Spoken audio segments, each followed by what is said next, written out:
Today's video is a little different, a little more personal for me. As many of you know, I used to be a Nightblade main.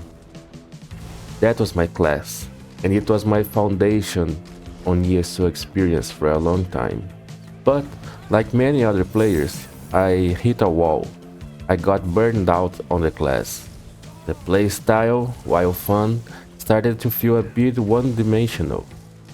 I felt like I'd seen everything it had to offer, and I was getting predictable. So, I took a few ESO breaks, tried different games, came back, and still felt the same after months. So I decided it was time to test new things. I went on a journey, played different classes, different builds, and eventually I fell in love with the Arcanist. That became my new main, my new focus, my new obsession, and I was having a lot of fun. Now, that's not to say I abandoned my Nightblade completely. I'd still put him out for some fun with friends when we just wanted to cause some chaos, but the spark, that desire to main him, to play it every day, it was gone. But I knew I still wanted him, you know?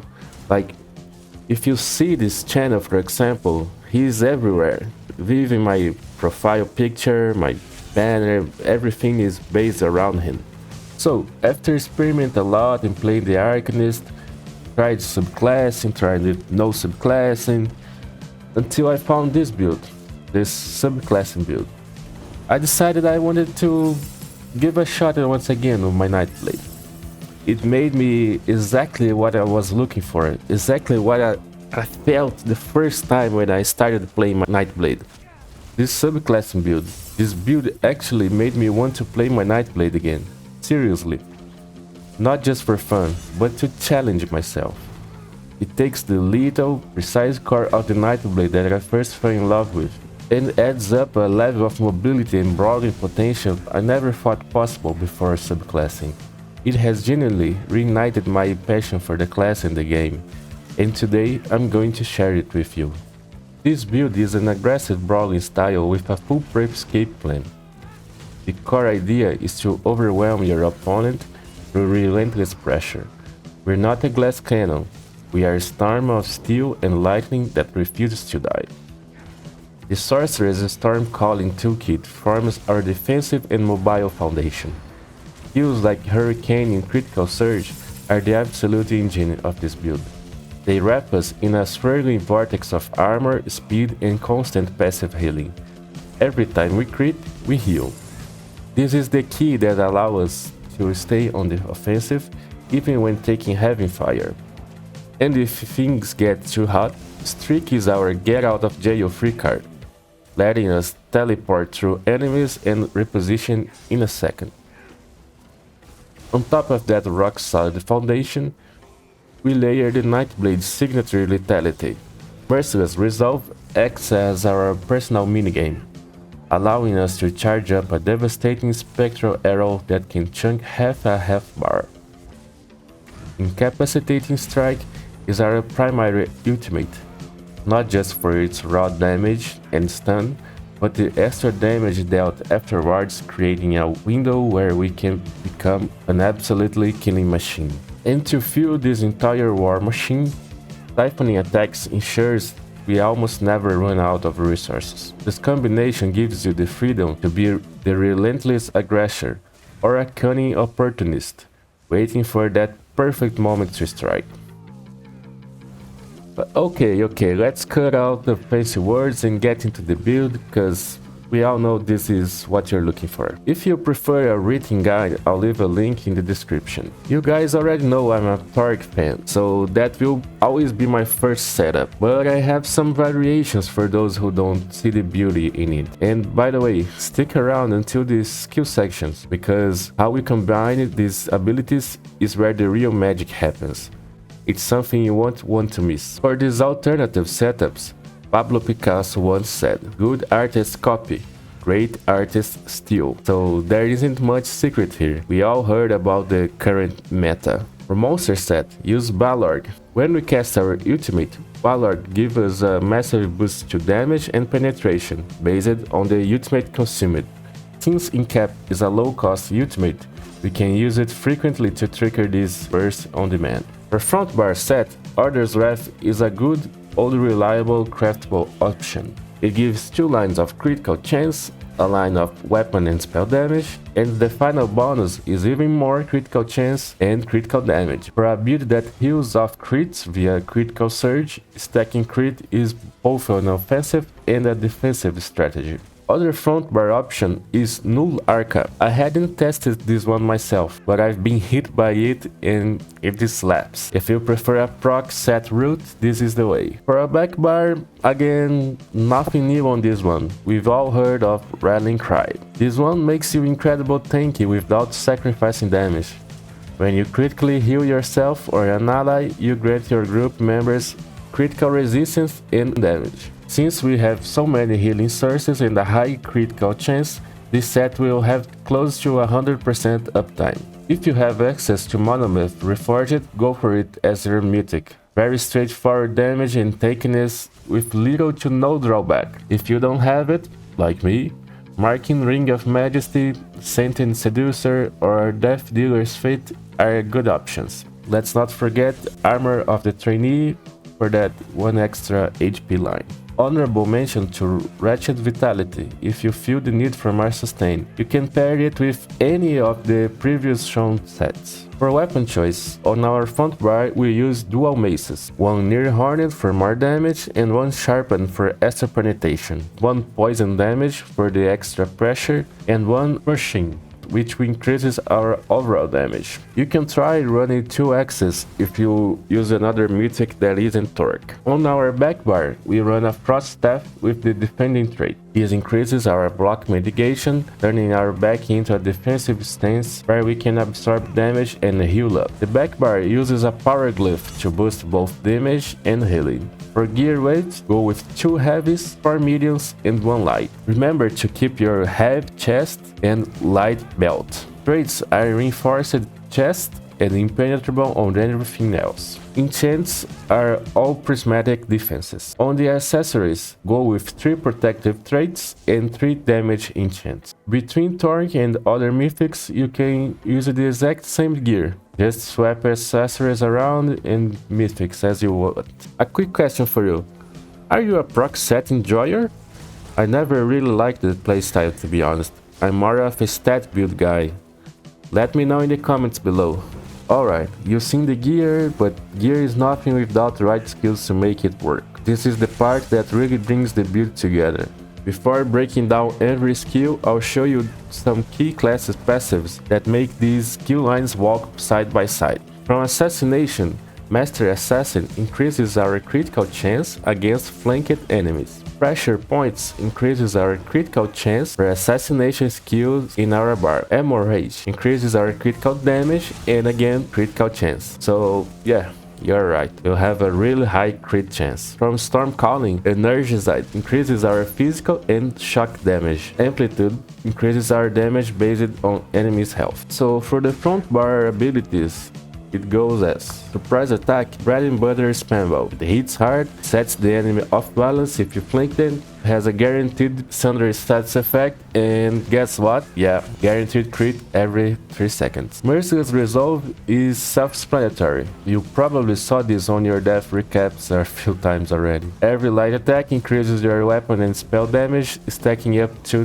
10 times. After 5 stacks, it turns into a spectral arrow that hits for massive damage at cost of 5 stacks. Shocking Contingency sets most of our kills, as it's a delayed hit. You use it, and when you do any other thing that costs resources, such as other abilities, dodge rolls, and so on, it triggers the extra damage around you. The Nightblade class mastery gives us resources back or a higher critical chance depending on enemy's current health. Streak is not only mobility.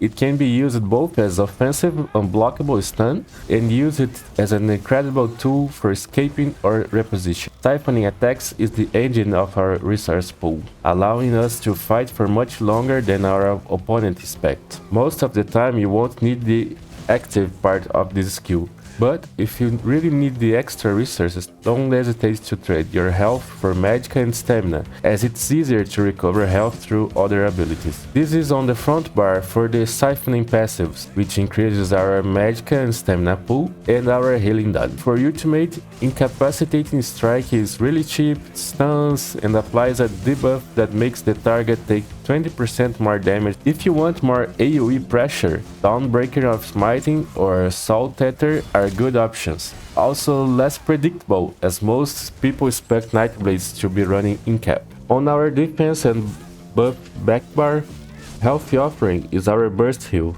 It costs health to cast, but it heals for a massive amount, often bringing you from near death back to fighting shape instantly. Resolving Vigor is our primary heal over time. This should be ticking on you before you enter a fight and reapply it as soon as possible. It is also a source of minor resolve, which increases our resistance. Critical Surge is an absolute cornerstone of this build's survivability. It gives us major sorcery and brutality for a damage boost, and also heals for a significant amount every time we do a critical strike. With our high crit chance, this provides a constant stream of healing as long as we are dealing damage. Hurricane is our defensive aura. This skill is incredible. It grants us a major resolve, which is a armor buff, deals passive damage to nearby enemies, and for a few seconds grants us minor expedition for that extra mobility. Elemental Susceptibility is a zero-cost ability that applies major breach, shredding your opponent's armor, thus making all your attacks hit harder. For Ultimate Temporal Guard, we slot this purely for the passive bonus, which grants minor protection, reducing our damage taken by 5%. Do not ever cast this, it's a very buggy and weird skill. Soul Tether is another good option for a backbar ultimate. You can use it as a stun or even a heal. So you remember our passive, surprise attack, shocking contingents, and hurricane are all buffed from energized. Critical surge proc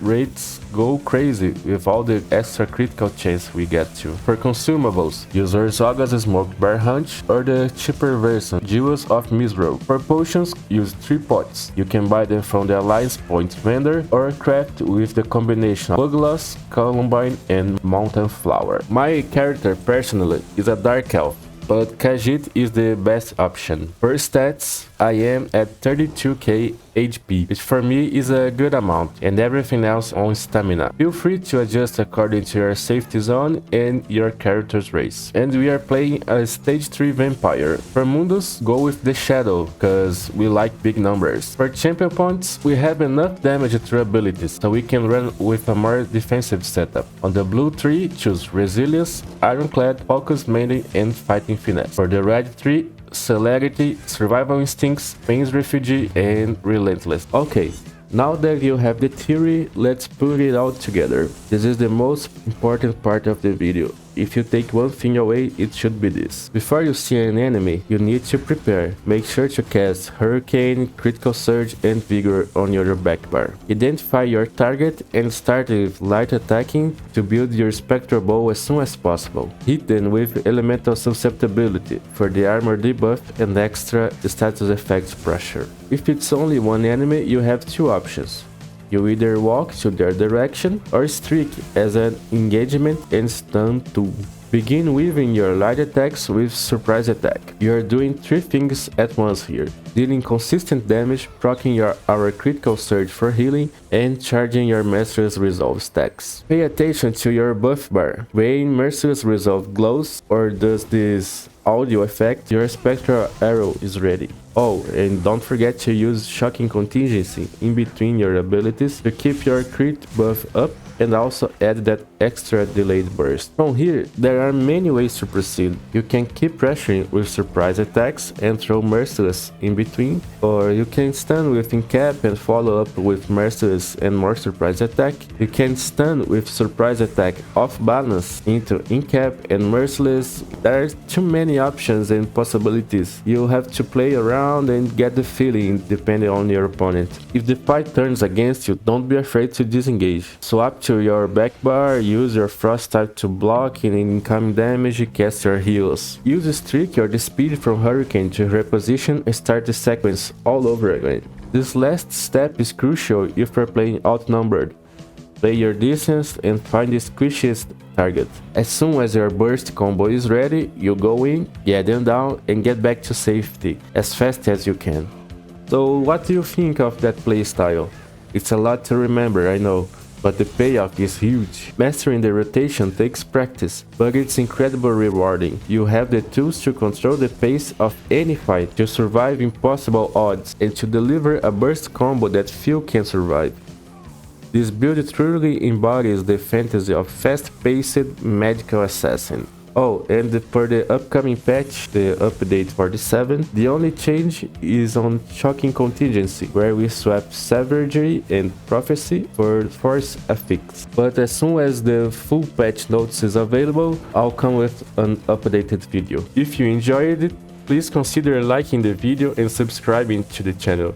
It really helps me out. I hope this detailed breakdown helps you, maybe even inspires some of you to dust off your old mains. Let me know in the comments below if you've ever got burnt out of a class or a playstyle. Thanks for watching, don't forget to eat fruits and stay hydrated, and I'll see you in the next one.